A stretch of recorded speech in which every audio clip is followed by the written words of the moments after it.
The SEC keeps finding things to dominate at, and everybody just seems to hate it. Guys, how do we feel about the Big 12? We're talking ball with the SEC squad.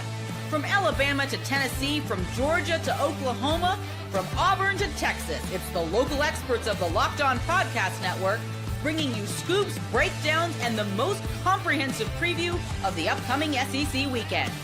It's the SEC squad, and we have a seat for you.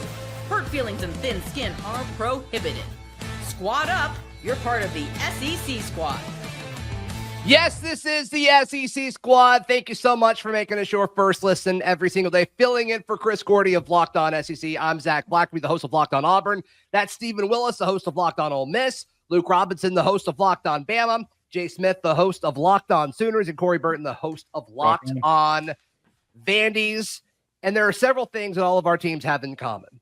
We're all in the SEC, and we are also all covering a team that's one of the 14 teams that made the SEC. And guys, all season, we talked about how great the SEC was in basketball. It's like all of a sudden we care about this now. We're dominating. And it's like the rest of the country didn't believe us. It's like the rest of the country's like, there's no way 14 teams get in. And then they do. And guys, people are losing their minds, and I love all of it. It's fantastic. It's absolutely great. It's so great that everybody's focusing on that instead of the fact that the committee director was an athletic director that got $100,000 to get NC North Carolina into March Madness. Nobody's talking about that. West Virginia is losing their mind. They're doing the whole Florida State litigation thing. It's just an amazing day. Oh, the collective just heads exploding over SEC dominance on another sport that the SEC is not supposed to dominate at. And it's not even softball season.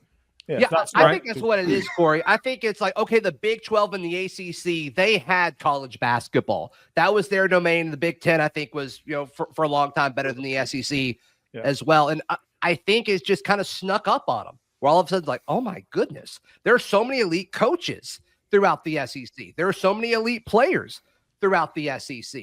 And now all of it, now Chris Marler, host of Locked On Gamecocks, now we don't all have that in common. We are now joined by a team that is dragging the conference down, Chris Marler. But I mean, guys, seriously, I think this kind of snuck up on the rest of the country. Well, look as a long-standing member of the SEC, one of the things that I always expected that we would always be the highest representatives in the tournament. And it kind of cracks me up, though, that the Big 12 is crying and bellyaching the way they were, because they weren't crying and bellyaching last year when Oklahoma was left off with the exact same record they have this year, with the exact same number of quad one wins as they had last year. We didn't get any of that love. Why is it all of a sudden now a conspiracy? C-O-N-spiracy. It's not that. Y'all just ain't good enough. It just was what it is. If South Carolina had the same record as North Carolina this year, no way they're letting South Carolina in. North Carolina only got in because of the blue blood status, which, again, I'm not totally against as an Alabama football fan, but they also get in because they have their AD on the committee, which everybody says that didn't do anything. Well, he only got like $110,000 bonus for them getting in. And look, again, I'm not saying it happened. I'm also not saying it didn't happen. So I think that, look, if we could have, we would have snuck LSU and South Carolina in this thing. Our strength of schedule was bananas. Look at who Auburn and Alabama played the top seeds, the number one seeds. They played them a total of 5 times, and they didn't even play Duke. They played Houston, Auburn twice, and Florida twice. Auburn played them 4 times. I mean, it's ridiculous. Can we pause the bashing on North Carolina just for 1 second? I do want to put the disclaimer out there. North Carolina missed the tournament last year, and he missed that same bonus. I just want to put that out there. I just want to be fair. Please just go back to bashing North Carolina. Was he the chairperson last year? He was. Okay, so here's my thing. The vice chair actually helped this time, but yes. I hate when we do hypotheticals in sports unless I'm the one driving the narrative. Drive it. You were going to come Drive in it, and Marler. say, if you're going to come in and say Drive it like that, like Danny Cannell, Nicole Auerbach, Ari Wasserman, that entire group, this little fraternity of anti-SEC bias crap that came in all football season and then made the same one joke over and over and over again. Can you imagine if who's it, Del Conte, that's the AD at Texas, if that guy was the chairperson for this and was a bubble team that was like right on the fringe? Dude, they were 1-11 in quad one games. They were 1-11. By the way, Duke, listen, I will join in on the slander for the entire ACC. I put up this graphic last week. I know I sent it to Zach. Auburn going into the SEC tournament had 10 ranked wins. That was 3 more than the entire ACC conference had in the regular season. That win that Duke had against Louisville on Sunday or on Saturday in the ACC championship, that's the first ranked win they've had in 101 days, dating back to December 4th. There are 14 teams in this conference that have the same amount or more ranked wins than Duke does in the ACC. It's unbelievable. Hey, look, let's also say this about North Carolina. I mean, I guess they're getting credit for playing Duke close in the tournament when they didn't have 2 of their best players. And right. They can't even stay. They commit a lane violation trying to tie the score. That should disqualify you from the NIT, from a Scrabble tournament. It should disqualify you from anything. I mean, well, the fact that they got in there and it was like you heard the open reasoning as to why they did it. They're like, well, listen, they should have beaten them. Luke, you just made a great point. They should have beaten them, but they did it without their 2 best players and arguably the best player in the country, arguably the best player in the country. Mm-hmm. And the fact that they were like, well, no, yeah. What the reason why is because they should have won. Well, guys, there's a reason they play 35 games going into the postseason and March Madness, because we had an entire sample size for several months that showed you didn't deserve to be in there. You were 1-11 in quad 1 games. So the fact that 2-10 would have made that much of a difference is insane. Guys, let's welcome John Miller, the host of Locked On Mizzou, another team that has made the NCAA tournament, one of the 14. John Miller, how are we feeling? Yeah. Thank you. Let's go. All of us Marler, very happy today, which I think is great. Guys, I think we buried the lead here, though. I mean, we focus on North Carolina, which is funny, no question. But West Virginia's governor is suing the NCAA. Like, that's a thing that's happening right now. Like, what an amazing thing to happen. And it seems like they're more upset about the SEC success than North Carolina getting it. Yeah, absolutely. I wonder if that governor called Ron DeSantis down in Florida to try and figure out how to sue the NCAA or the College Football Playoff Committee or whatever Florida State's crying about not being in a tournament. So it's just an interesting situation. West Virginia absolutely belonged into the field. They did. I do agree with quad you. 1 wins than Vanderbilt. This is just, as somebody said on one of my shows today, it's a miscarriage of justice, basically, allowing North Carolina to get in over West Virginia. But you know whose fault that's not? The SEC's. There you go. That doesn't mean the SEC's not good. That means that everybody else is very mid. Here's the other thing. We've everybody in this group and everybody in the SEC and really everybody everywhere has been hosed at one point or another by the NCAA tournament. I think suing the NCAA is just dumb and just a political, politicking crap. Unless you're Diego Pavia. Yeah. Well, look, thank you, Diego. A little we bit love different you. reason. Suing the NCAA for this reason is stupid, and it's just politicking, trying to win some votes. And look, here's the other thing. We're fighting over who essentially was the 68th or 67th or 69th best team. Nice. And that's why, and everybody's going to use this as, this is why we got to expand. Right. Holy cow, how many more games do we need to see to know that North Carolina's not good enough to win this thing? Thank you. Luke, I got to say, I will tell you right now, I agree with everything you just said. As a longstanding hater of the NCAA, it's just nice to see someone else carry out the work of what Logan Young was trying to do to the NCAA 25 years ago. Logan. And I'm RIP Logan. We all know what happened. We'll talk about it in another episode, but I think I'm excited. Anytime the NCAA is in trouble, which seems to be a lot lately, I'm all for that. So and we were sitting there in the NCAA thing. If you want to talk about Ole Miss, you had Pat Forty and Dan Wolken and the army of the NCAA apologists coming after Ole Miss. Aren't they great, though? Man, they're great. Yeah, they spent 2 years basically talking like Hugh Freeze and Ole Miss was Jeffrey Dahmer and John Wayne Gacy running around just victimizing everybody. And screw the NCAA. Was Wolken wearing a mask while he was doing it? Probably. Okay. All right. So who likes their seeding in the NCAA tournament? Who does not? All that is next right here on the SEC squad. Is he a furry? Today's show brought to you by our friends at Upwork. Luke Robinson, can you imagine trying to scale your business and not using Upwork? It's just insanity. No. Yeah. Like nobody's going to do that. Chris Marler, do you love flexibility when it comes to connecting with top freelance talent across multiple industries? Before the outside of the I before E rule, except for C, it's my favorite thing, brother. I love that. John Miller, on a scale of 1 to 10, how would you rate the importance of finding the right talent for your team? I would say 11 billion. There we go. You can visit Upwork.com right now and post your job for free. That is Upwork, UPWORK, Upwork.com. That is Upwork.com to connect with top talent, and you can grow your business today. Today's show is also brought to you by our friends at Fabric. Jay Smith, you've got a family. Taking care of your family is important. Would you agree? Yeah, I got to make sure I do that at least once a week. Yeah, sure. Life moves fast, especially when you have a family. One day you're watching your kids take their first steps, and before you know it, they're off to college. Corey Burton, how important would you say peace of mind is when it comes to managing your family's finances? Well, it's the utmost 11 billion%. Yeah, I think so. Stephen Willis, you know the answer to this. How long do you think it takes to get set up with Fabric? Oh, I think you could probably do that in about 10 minutes, right? Yeah, maybe less. Clicks here and there. You're join the thousands of parents who trust Fabric to help protect their family. Apply today in just minutes at meetfabric.com/LockedOnCollege. That is MeetFabric. Fabric is spelled Fabric. Meetfabric.com/LockedOnCollege. Policies issued by Western Southern Life Assurance Company. Not available in certain states. Prices subject to underwriting and health questions. Thank you so much for making the SEC Squad your first listen every single day. And, of course, we encourage you to make your favorite SEC team. Just search Locked On, your favorite SEC team. Make that your first listen every single day. Who feels like they got hosed by the NCAA selection committee? Who does not like their situation in the NCAA tournament? Jay Smith, your hand went up first. What do you not like about where the Sooners are? I mean, we got a 9 seed, which is cool. I'm glad that we got acknowledged and got into the tournament, but we're playing UConn first, and we're right behind that is freaking Florida. Congrats.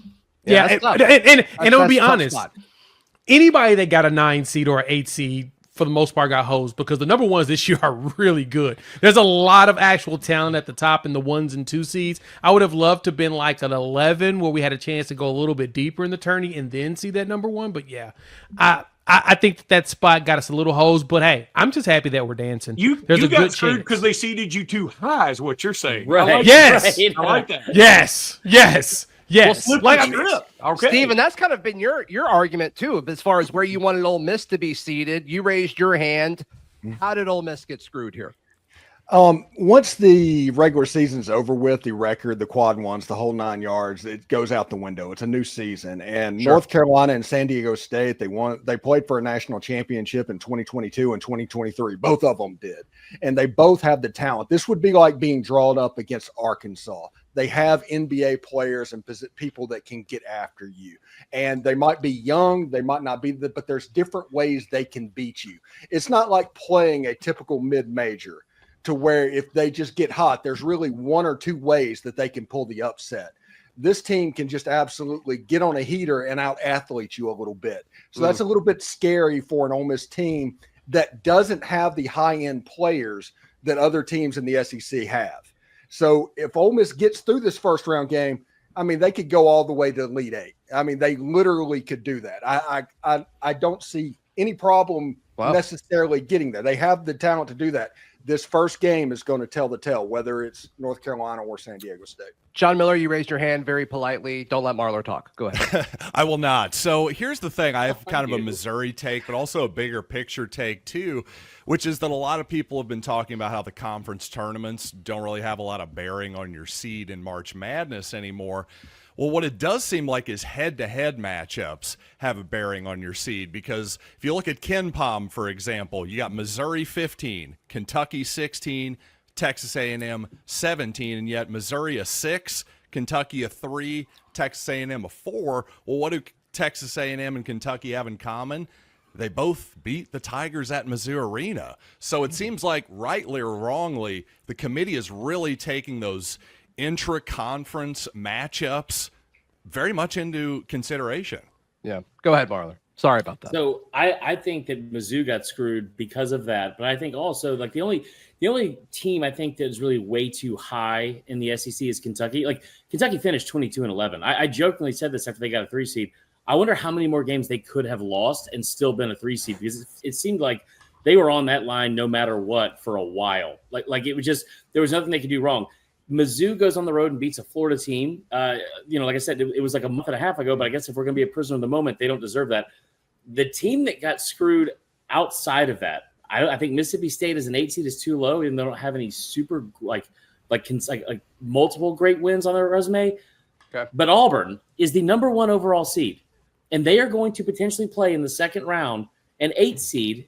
And I'm not great at math, guys. Steven, you are. So if you are, or everyone else, like if you are an 8 seed, what that tells me is you're probably ranked between 29th and 32 in the country. That would make sense, right? Well, someone explain to me how the hell Auburn is going to go into the state of Kentucky, where Louisville is, last time I checked, and have to face an 8 seed Louisville in the second round, who is currently ranked number 10 in the country. That's a joke. Like, it wasn't that they were a 1 seed; they were the number 1 overall seed. But they shouldn't be ranked that high. They shouldn't be ranked that high. I think Zach's right.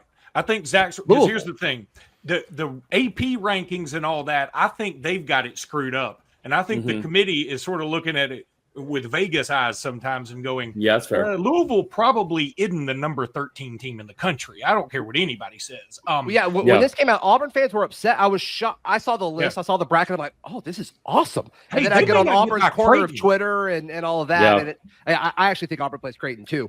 But I was shocked at how upset everybody was because of this. And I'm like, I like this draw. I like this draw a ton. So I've seen that argument already, Chris. And I don't disagree with you, Marler. Let me say this about Kentucky.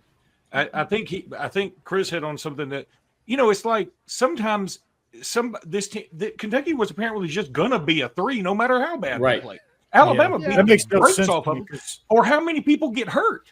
I mean, I don't mind reward. If somebody gets hurt, remember Kenyon Martin got hurt, and they still gave Cincinnati a 1 seed or a 2 seed or whatever, and then they exited early because they weren't the same team. But you can't really punish the team. I get that, and it goes back to the whole thing about which I hated when everybody said, "Well, they're playing so hot down the stretch," and I'm like, "Yeah, but they were hot garbage at the beginning of the year. That should matter." I'm much more body of work, and that's why I'm glad Auburn. I hate to say it. I'm glad Auburn got the number 1 overall seed. Well, you can't do both, right? I don't think you can give Auburn the number 1 overall seed. You would give it to Florida otherwise. Right.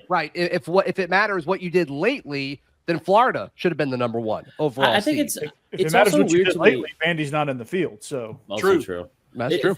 It also feels weird to me sometimes, the NCAA tournament, because it's like they act like they put so much work into this bracket and how long it takes to Joe Lunardi has just been he's basically like a weatherman for the last 5 months. That's all he's doing. It's incredible. Best job in America. Rolling his sleeves up. He's like an accurate one every single year too. It's amazing. You can't tell me that Kansas and Arkansas to go play Rick Pitino in round 2 was because of some kind of geographical thing or anything other than, that would have a lot of eyeballs in it. That's going to sell a lot. Right. In Providence, by the way. Right. That's just coincidence, right? Yeah. Yeah. By the way, I was going to say Missouri and Kansas, that huge rivalry. Possibly they could meet up in the Sweet 16. I don't think that's a coincidence either. I like that. I don't think they are either, but I'm just saying it could happen. Listen, and then this has changed the subject just a little bit, but Brandon's not here. And I don't want him to think I'm going after the Florida Gators. But what is it with Florida? They had Billy Donovan, who was basically a grown-up Eddie Munster, and now they have Eddie Haskell as their coach. How good does Florida have to get, by the way, to get Brandon to show up? They had cousin Eddie, so they like the Eddie thing. Is Brandon, is he convinced that he should be fired? Because there might not be a better team in the country. And I think I've said this to Steven for a minute. I was like, or at least we talked about it. I've said this since late January. Auburn has the best resume in the country. I still believe Bama has the most talent on their roster, too deep and everything like that, than any team in the country. But Florida is, I think, maybe the best team in the country. And you saw them just go run roughshod over everybody in that tournament. Kid, I think they've played the best basketball over the last, month or so. I would agree for sure. That. For sure. But then it's how much of that matter? I mean, just from the Auburn perspective, we won the SEC tournament last year. And that's then the question. We get Yaled. I mean, there's not a whole lot of correlation about SEC tournament success and how far they have runs in there, right? Alabama went to the Final Four a year they won it. Auburn went to the Final Four a year that they won it. But there's also plenty of examples of teams winning it and getting bounced early. So it's everybody's picking Florida to go far, and I agree. I 100% agree, but I don't know. Like, we haven't really seen a team go on a run and win the SEC tournament, then win the national championship. Like most people I'll tell you what I think happens, Zach. I think, for example, like Auburn last year, I think when you go on that big run in a conference tournament, it can leave you more vulnerable early in those early round games. But if you just get past the first and second round, I don't think there is a lot of correlation on who then wins the national title. I think there's a lot of teams that won the title and won their conference tournament. Yeah. Well, historically speaking, as long as you don't have a player consistently try to get ejected from games in March, it's really a lot easier to extend your stay in the tournament. You know what I mean, Zach? I mean, I imagine getting elbowed by Chad Baker Mazzara has to hurt, though. I got to go back. Yeah, emotionally. I'm fascinated by Jay Smith's argument that he wishes he had a lower seed because it really brought back some memories of when I was at Alabama, and that's how I approached being out late night at the bar. I was like, look, I could try and go for an 8 early and get rejected, but if I stay long enough, I'm going to get one of those lower 5-12 seeds. game, it's always the sweet I spot. always play the 5-12 game as the sweet spot, baby. Upset Cinderella story. All right, let's take a stab at who could win the national championship. Vandy? Does Vandy have a shot? That's next on the SEC squad. Hey, today's show is brought to you by our friends at Monarch Money. More money. Money. More Money. problems. We all love it. We all love Monarch Money. Ever check your bank account and wonder where did all my money go? Between dining out and online shopping entertainment, it's easy to lose track with the FanDuel. I mean, maybe you're buying tickets. Maybe you're buying too many drinks, to get ready for all of the madness this month. Monarch Money is not just a budgeting app. It's a complete financial command center. Luke Robinson knows all about the command center. I mean, look at where he's at. He's fully equipped. You can track all of your accounts, investments, and spending in one place. So you just you stop just managing your money and you start building wealth. Let's give a quick round of applause for wealth building with Monarch Money. Talking about Rich, talking And also Luke's microphone. Yes. Y'all like that? It sounds better, doesn't it? Oh I my love God, it. it's a million times better. Take control of your finances with Monarch Money. Use code LOCKEDONCollege at monarchmoney.com for 50% off your first year. That's monarchmoney.com, code LOCKEDONCollege for half off your first year. Thank you so much for tuning in to the SEC squad. Who did we lose? Did Marler go get Monarch shocker. Money? Shocker. Where did he go? He said he's in Atlanta and he has great internet now. No I was about to excuses. compliment how good his internet connection was. His Is he order too was ready at busy? Crystal. He could do 2 segments, but the Came Big and said Ten one is goodbye. like this too. The Big Ten squad, there's so many of them are like, I could do 1 segment or I could do 2 segments. I'm like, how are you this busy where you can't do a full show with us, but you could do 2 segments? Zach was is about to have late, his too. 3rd child, and he's here for the whole time. Come on, my people. wife might be in labor right now. now, I'm still literally. doing the Right SEC now. squad. Right now. I At don't this know. moment. Like, hold There's on, a honey. baby I'll He's drive like, you coming you're down gonna in out. have a to second. give it a minute. Yeah, I'm Marler naming had my to go down 3rd to Crystal kid and pick up his squad after this show right here. I'm dedicated to the game, baby. Let's Hell go. yeah. Baby coming. Content overall. How many SEC teams have a legitimate shot to win the national championship? Ooh. 14. 3? 14. That's the correct answer. What's the second best answer? 13. 3. Is it 3? Is probably it I think 3. in no particular order? Auburn, I think it's Florida, 4. Bama? I think it's 4. Who's the 4th one, Stephen? Tennessee. Oh, sure. See, it's Rick Barnes is their head coach. So I don't So know we if I all can agree actually believe in Florida it. and Auburn, right? He's going to have a game to where the offense just doesn't show up. If he happens to have the matchup to where that doesn't matter, he has a chance to get through that game and kind of wake up. Fair. See, Alabama's going to potentially have to get through Vandy in the 2nd round. So I don't know. Just kidding.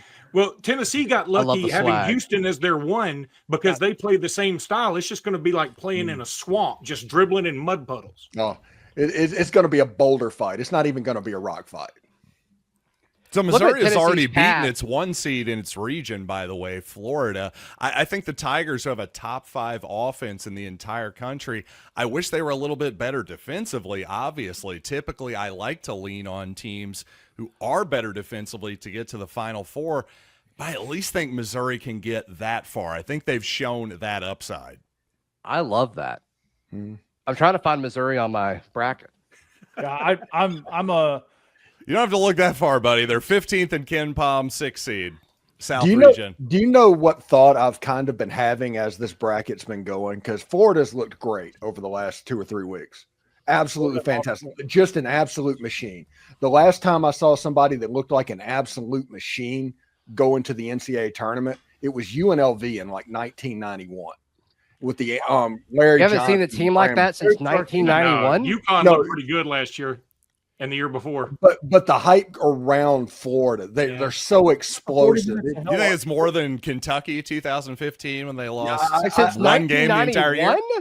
I don't know about that. Those UNLV teams were special, and Duke. Well, they were, but I think there's been some good teams since then. I wasn't even alive in 1991. The point is, Duke beat. Wait, you weren't alive in 1991? No, Duke beat them in the Final Four. I'm not the only one here. Duke beat them in the Final Four. Yeah. And the funny thing is, everybody had favorite players off that team. If you were that age, you're always picking you and everything. Stacey Augmon. Yeah, the Plastic Man. Mine was Anderson Hunt for whatever reason. LJ. Yeah. I mean, everybody knew their starting 5, and everybody did. Yes, yeah. We don't have that nowadays. Too many one and done. Most of these kids are gone before they even get a chance to really get to know them. Hey, can I throw something out real quick? Does it seem like anybody wants to pick Houston? It just seems like we're all over and bored with Kelvin Sampson. Somebody did yesterday on the ESPN show. I don't know if it wasn't Willis, or at least they picked him to play Florida. I don't know if they picked what drug was it? What drug induced that? Oh, nice. It's hard to say with Disney these days. See, I feel like if Houston's name was just Kansas, I feel like a lot more people would be picking them. I feel like it's a lot of recent, history stuff. Screw that. Yeah, I've got Florida and Houston in the finals. I like it. It's and those are some grown men playing basketball. I can tell you that. Houston's got some dudes. I can't remember who I picked. 10th offense too. And it reminds me, Houston's good. In the Big 12, I think that matters. I really do. On Wednesday or tomorrow or at some point, I think I'm going to go to watch the Phi Slamma Jamma 30 for 30. Oh, yeah. Just to get in the mood. Yeah, just to get in the mood. Little NCAA tournament foreplay action. I like that. I do thank all of you for not bringing up the possibility of Alabama playing Auburn for a national championship in San Antonio, because nobody's ready for that, including me, including Zach. Let's talk about it just for a second. What happens if that happens? Harvey Updike raises. Yeah, we'd have to bring him back. Yeah, is he really gone? I just feel like he's hiding somewhere. Yay, history. Yeah. What happens to Danny Cannell if that happens? Oh, you know what? Yeah, the only person who'd be more irritated by that than Alabama and Auburn, because we just wouldn't like to give each other credit or anything. Danny Cannell would lose his mind. He would be like George Michael Bluth from Arrested Development, just laying on the floor. Just coming in, throwing his backpack down. Let me throw this out there. Over under SEC teams in the Elite Eight. If I said it at 3.5, what are y'all taking? Under. You don't really? 3.5's a big number, Zach. I got to go half the field then. No, I'm going like over. Too much. I think 4 make it. I think 4 make it. Yeah. $1,000. Let's go. Literally, I'm taking 3. No. I'm taking 3, so I'll take the under. I'm not going there far. I'm not touching it. Yeah. I would buy it down and take over. I'd buy the half. Not enough. And I think that 4th team could be the Ole Miss Rebels. In Tigers, the Elite let's go. So if Ole Miss makes, you could have Auburn, Ole Miss, So Auburn, Missouri, Florida, maybe Tennessee, Kentucky, A&M. There's a lot of options. Yeah. Maybe I take the over. Alabama. Alabama's going to be there. I mean, you could have Vandy, Bama in the second round and guarantee one in the Sweet 16. Same thing with Florida, Oklahoma. I mean, you could have, and then if you get there, anything's possible. I mean, it's going to be if half of the teams win in the first round and you get 7 in the round of 32, like you got a shot at that point. That's a fair point. This is payment for all of the anti-SEC squad people that was running around for what they did during the college football playoff. This is your comeuppance. What SEC team do you think we need to win to help bolster the argument? I mean, Auburn's going to beat Alabama State or St. Francis. Bama's going to beat Robert Morris. All that stuff. Right? We need Georgia beating the Zags. I was going to say Mississippi State over Baylor. That is it. That's Mississippi State beating Baylor and upsetting Duke If they did that, I'm going to slightly disagree. I'm going to slightly disagree. I actually think it's Missouri and Drake because if you guys watched the CBS broadcast, the bracket reveal, everybody on the panel picked Drake because they think, well, they're the best scoring defense in the country. That's a sign to take Mizzou I do right think there, if baby. Missouri loses, no, for real, I think if Missouri loses that game, people are going to go, oh, the SEC was overrated, creation of ESPN. It was all just a narrative. I do think that's going to happen. So kind of an important game from that perspective, I guess. My show on Tuesday is about a CBS Sports HQ guy that called Ole Miss the fraud of the NCAA tournament and guaranteed a first-round loss to North Carolina or San Diego State. Wow. So that would be he Steve's called about to make a meal out of that. Oh my goodness.